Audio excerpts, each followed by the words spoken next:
Et malheureusement, c'est une saison compliquée. Très compliquée.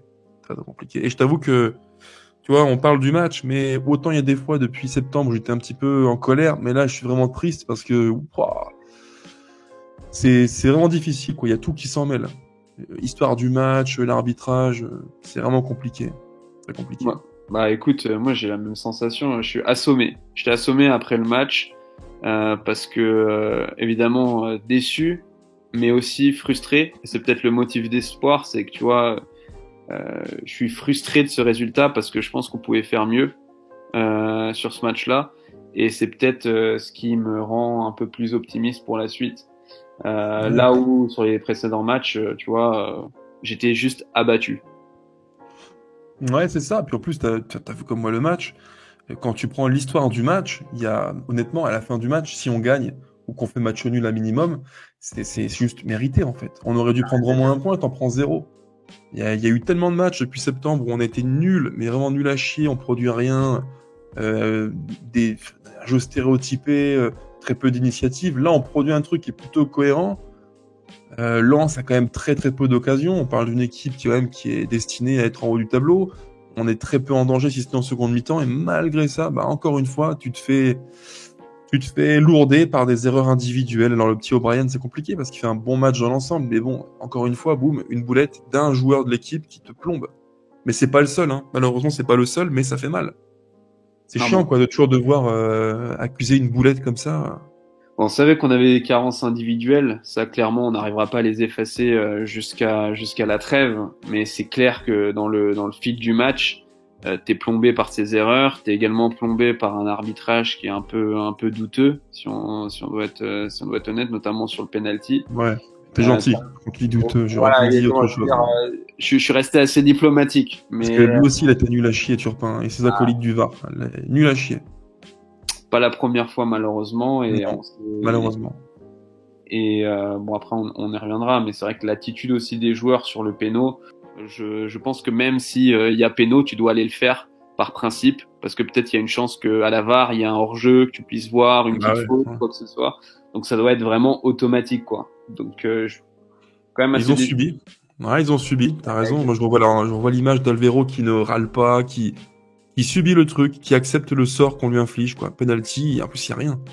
On en reparlera après, si tu veux bien, mais on reprend un peu le fil du match, Matt, si tu veux bien, mais Ouais, ouais. dans l'ordre, bon, c'était une première pour Pierre Sage, qui débutait sur le banc de l'OL après le départ de Grosso. Moi, honnêtement, je trouve que la compo, elle est quand même plutôt cohérente, parce que on a tous fait le constat le week-end dernier que cet OL-là, avec tous ses défauts, toutes ses lacunes, forcément, il fallait lâcher les chevaux, il fallait mettre les joueurs les plus forts individuellement devant, et il fallait tenter un truc, quitte à prendre des risques sur l'équilibre. Bon, lui, il l'a fait. Il a mis le 4-2-3-1, donc moi, je suis pas très très fan de base, mais il a assumé, il a mis Cherki, il a mis Nuama, il a mis le petit Morera qui refait son retour après quasiment, je crois, 2 mois ou de banc ou de tribune, ce qui est quand même assez fou. Et au final, bon, t'as une compo qui est cohérente, toi, le 4-2-3-1, moi je trouve qu'il est pas déconnant au coup d'envoi, c'est plutôt même logique quand tu vois l'effectif en présence. Moi, ça me paraît pas déconnant. Ah bah, j'ai toujours considéré qu'à partir du moment où ton milieu manque de qualité et que ton attaque, on va dire, est au-dessus de la moyenne, il faut que tu fasses basculer, on va dire, le rapport de force sur l'attaque où tu es meilleur que tes concurrents, où tu as plus de qualité, de diversité, là où au milieu, bah, t'es pas fourni. Voilà, et tu le vois d'ailleurs encore aujourd'hui. Alvero fait un match, à mon avis, catastrophique. C'est Akuku qui rentre comme alternative. Bon, bah, on n'est pas Ouais. sur un step-up monumental, quoi. Donc, clairement, je suis très content que Pierre Sage ait, on va dire, fait ce constat-là.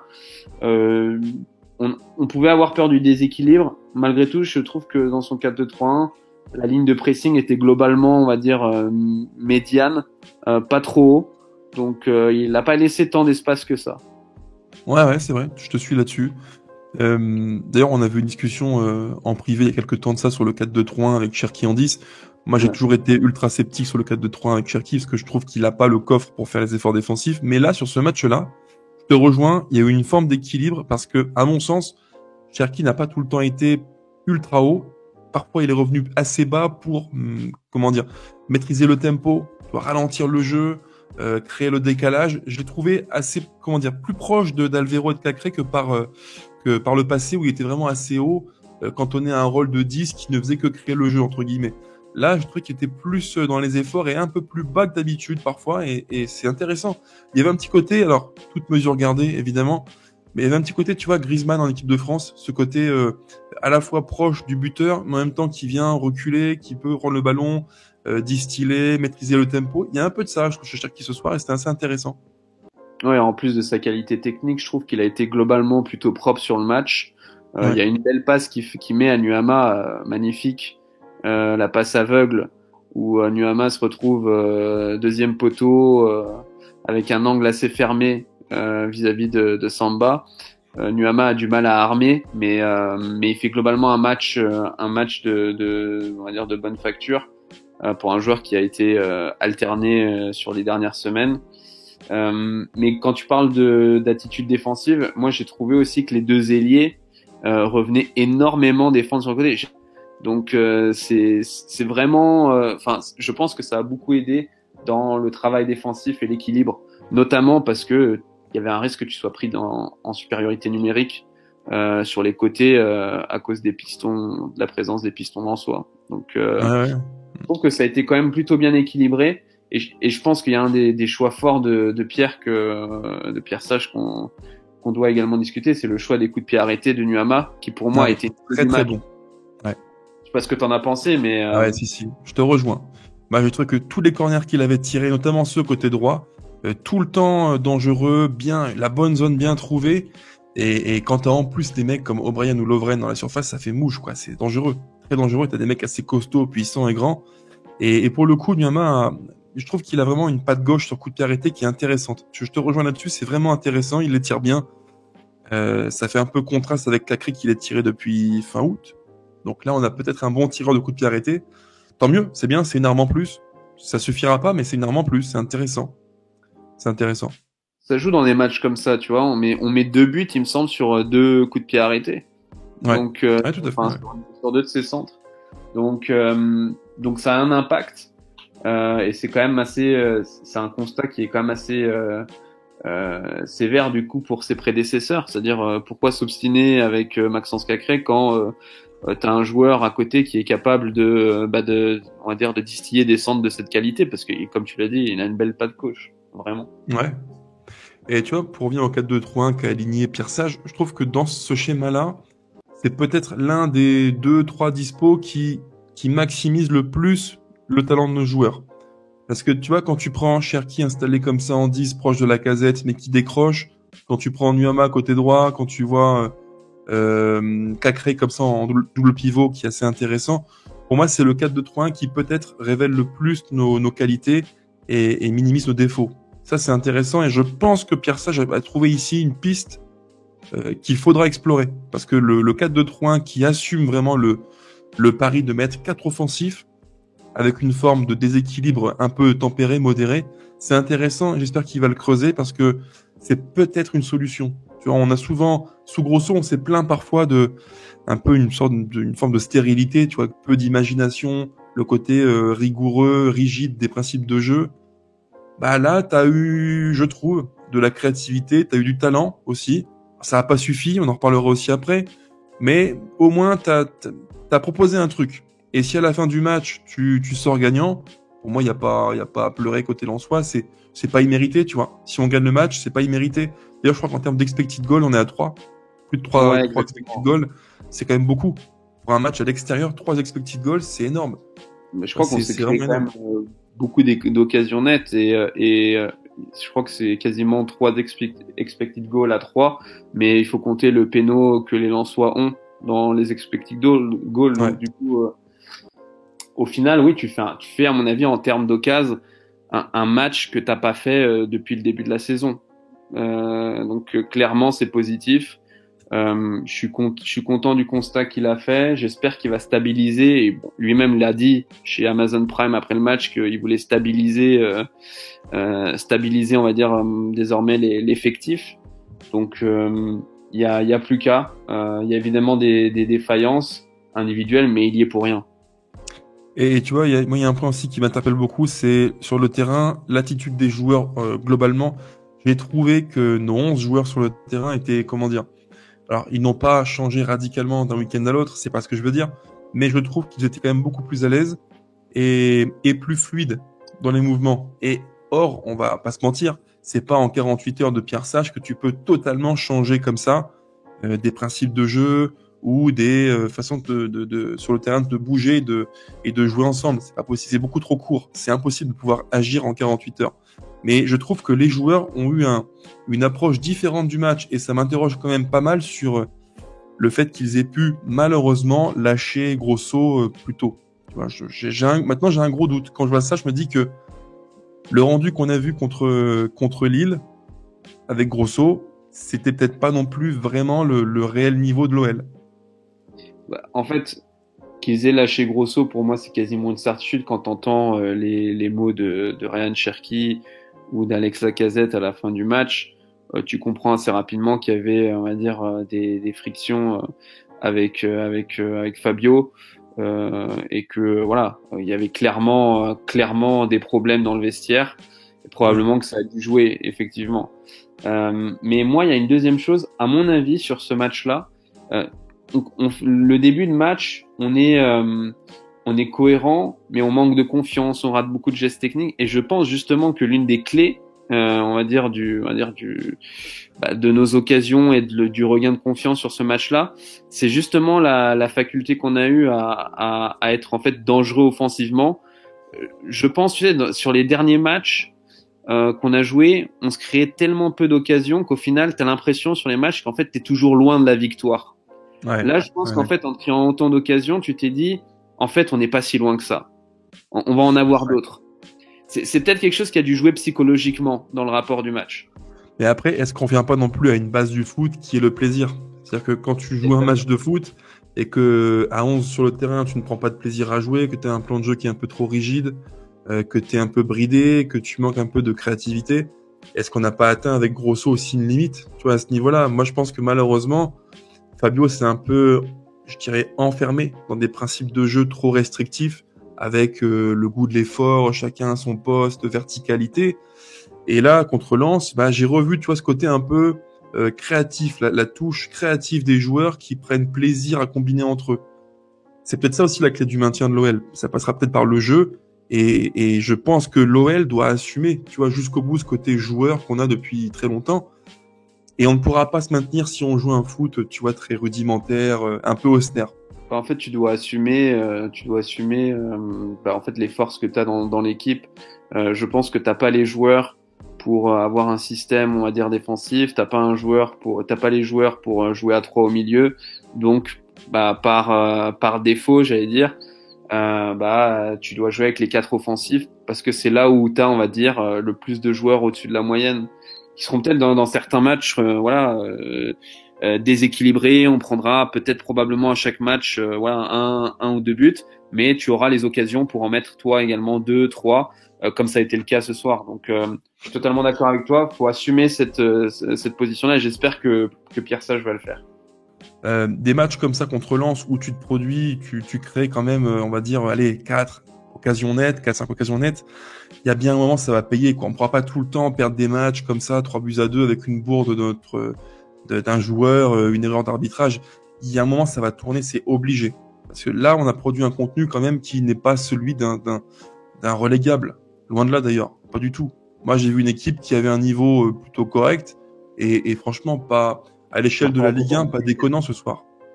Ouais, on n'a pas la tête d'un 18e. Non, ça, non. Je vois très peu de derniers du classement venir à Bollaert, se créer autant d'occasions, leur poser autant de problèmes.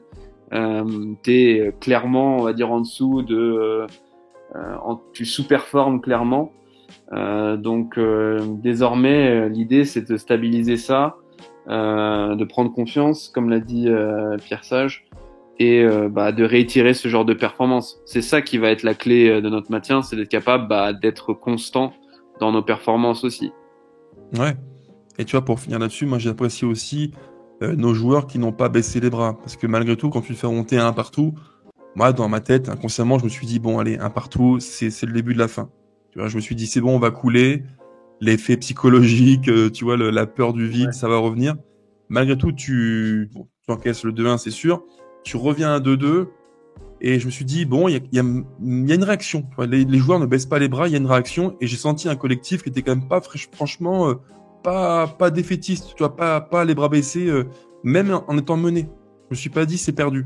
Tu vois, il y avait vraiment un côté, on prend le jeu en main, on réagit et on marque. Ça, c'est aussi, je trouve, un progrès par rapport à ce qu'on a vu sous Grosso. Le côté, tu sais, mental et psychologique où vraiment, t'as une équipe qui est prête à charbonner. Même quand c'est prêt à couler, on se bagarre, tu vois. Et ça, j'ai aimé aussi. C'est intéressant, je pense, pour l'avenir.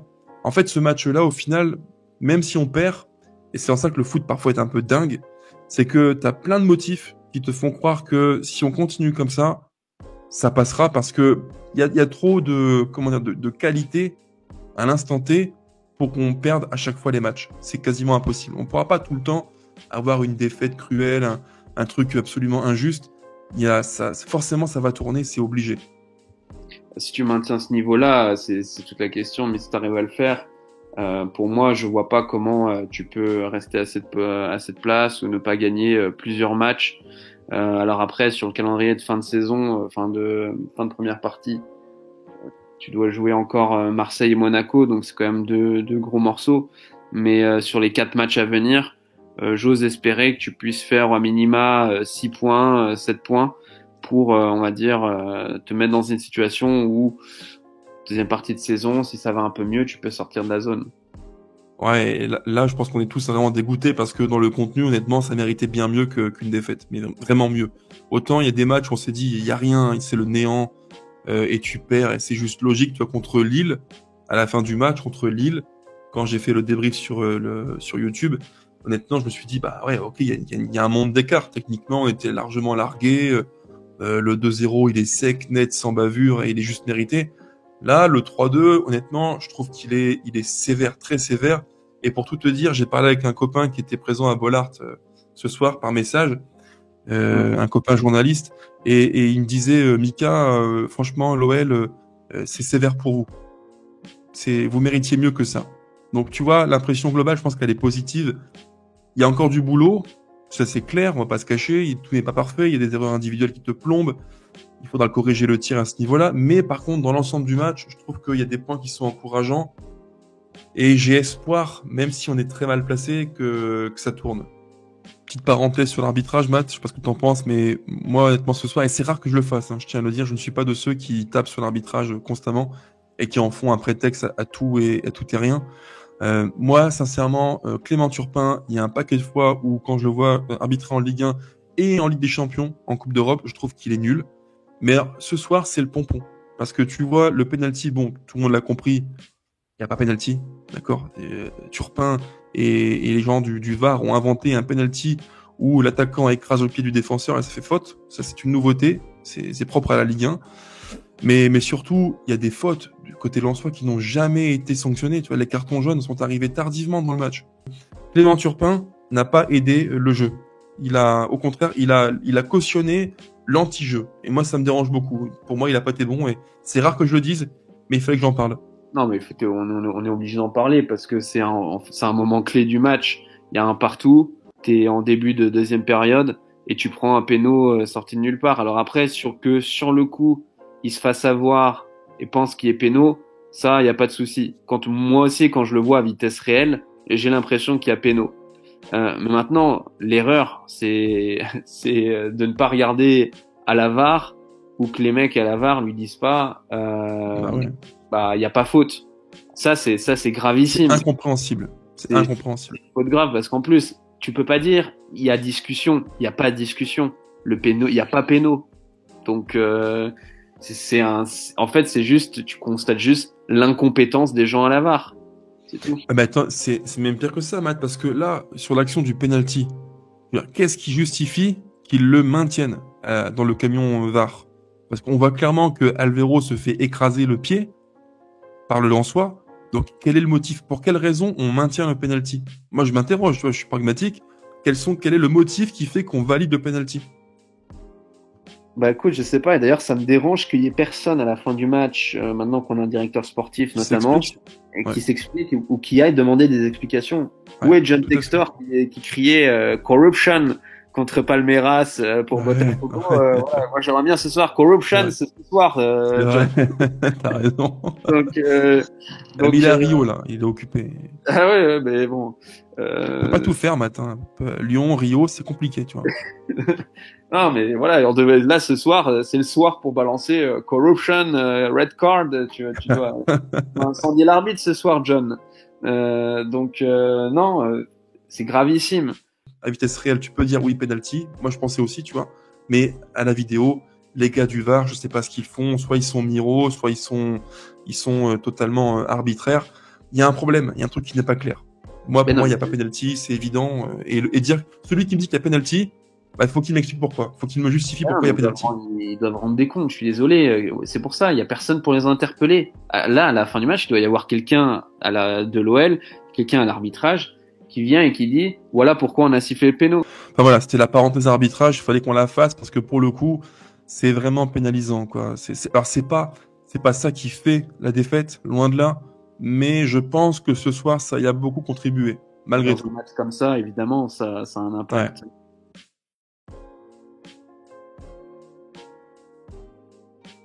Moi, j'ai pas du tout aimé le match d'Alvero. Techniquement, c'est très compliqué. Je le trouve toujours à réaction et lourd sur les pattes. Donc, je pense tout simplement qu'il a pas le niveau pour évoluer en Ligue 1 et encore moins à l'Olympique Lyonnais. Donc, malheureusement, voilà, je pense qu'Alvero est un gros flop. J'ai pas non plus aimé le match de Lovren, qui est un peu responsable, on va dire, sur le troisième but. La jambe un peu, le pied un peu mou. Globalement aussi, on va dire pas serein dans ses dégagements. Voilà, je l'ai pas trouvé, bon ce soir, Dejan. Et le petit Moreira aussi qu'on attendait sur ce match-là. Il y a un très beau centre pour Alex qui peut faire but, mais en dehors de ça, je l'ai trouvé aussi très discipliné, très généreux. Ça aussi c'était un point positif. Mais en dehors de ça, c'est quand même très moyen, quoi. Malheureusement, Ouais. ça manque de beaucoup parce qu'il a quand même deux occasions très nettes, la tête et la reprise de volée au deuxième Ouais. poteau. Si t'as un ailier de qualité supérieure, ça fait 2 buts. Ah, autant à la reprise, ça me paraît dur parce que tu vois, elle arrive vite sur lui, c'est compliqué. La tête, je te rejoins. Pour moi, de finir au fond, il y avait la place pour la mettre au fond, mais il la joue mal, hein, vraiment mal pour le coup. Mais je te rejoins. Après, tu vois, Lovren et puis le petit Moreira, je te rejoins aussi. Ils sont un cran en dessous de l'équipe ce soir, mais pour moi, c'était un peu dur de les mettre en flop parce que le petit Moreira, 2 mois sans jouer, tu vois, c'est, Oui, c'est tu sûr. vois, et Dejan, pareil, quoi. Un coup, il joue, un coup, il joue pas. On parle d'un mec qui a 34 ans, qui a été blessé durant quasiment, je crois, 2 mois dans mon souvenir. On l'a quasiment pas vu. Et à 34 piges, pour revenir, c'est très progressif. Et quand tu joues pas ou quand tu fais le banc titulaire, c'est très compliqué. Je trouve qu'il a fait un match, on va dire, pour moi, au vu du contexte, honorable. Tu vois, j'irais pas jusqu'à mauvais, je dirais honorable, quoi. C'est pas extraordinaire. Et t'as un top sur le match? J'essaie de réfléchir. J'en ai un qui te surprendra, je pense, après quand je vais te le dire. Bah écoute, moi j'ai bien aimé voilà, je trouve que Nuama et O'Brien sont les deux joueurs, on va dire, décisifs. L'un pour Ouais. avoir marqué et l'autre pour avoir justement été décisif dans les centres. Mais j'ai aussi aimé le match d'Alex. J'ai trouvé disponible et très juste techniquement, à l'origine de pas mal d'occasions. Même si à la finition ça a pas fonctionné encore ce soir, j'ai quand même trouvé bon. D'accord. Bah moi, écoute, j'ai aimé le match de Cacré. Ah Je oui. trouvais qu'il avait été intéressant, Cacré, et plutôt juste. Moi, qu'il est souvent un peu tensé sur le manque de justesse technique. Là, je trouvais qu'il avait été bon. Et il y a quelques actions, je pense que tu vois lesquelles dont je parle, où il est sous pression. Il se prend un pressing des deux milieux de terrain défensifs côté Lensois. Et tu vois, sur un petit crochet, il prend un contre-pied l'adversaire et hop, une belle passe qui casse la ligne. Ça, il l'a fait 3-4 fois et j'ai vraiment aimé. Je trouve qu'il était plutôt pas mal, Cacré. Vraiment intéressant dans ce match-là. Et d'ailleurs, tu vois, ça c'est un point aussi qui m'interpelle beaucoup. Bien souvent, et surtout dans la communauté OL, je trouve que c'est vraiment un fait marquant dans la commu OL, les gens collent l'étiquette sur un joueur et après ont du mal à la décrocher. Et j'ai lu beaucoup de commentaires sur Cacré, ah il faut le virer, il est pas bon, machin, machin. Quand il est nul, faut le dire. Mais là, ce match-là, pour moi, il a pas été nul, vraiment intéressant. Donc il faut le dire aussi. Quand le gars est bon, il faut le dire. Et moi, je trouve qu'il a été intéressant, Cacré. Matt, pour finir, il a été interrogé par Prime Video, Alex Lacazette, sur le coach Grosso, le départ et l'arrivée de Pierre Sage. Et il a été un petit peu énigmatique. Il n'a pas voulu trop en dire, en expliquant que David Friot, le directeur sportif, allait prendre la parole d'ici peu pour expliquer la vérité et rétablir les faits. Je t'avoue que moi, j'ai un peu de mal à comprendre. Il a été vachement dans l'insinuation, sans trop en dire. Et au final, tu sens qu'entre lui et le coach Grosso, il y avait vraiment une barrière, une frontière, une rupture. Bah, honnêtement, il s'est avancé quand même dans son interview parce qu'il dit que le directeur sportif va quand même s'exprimer là-dessus.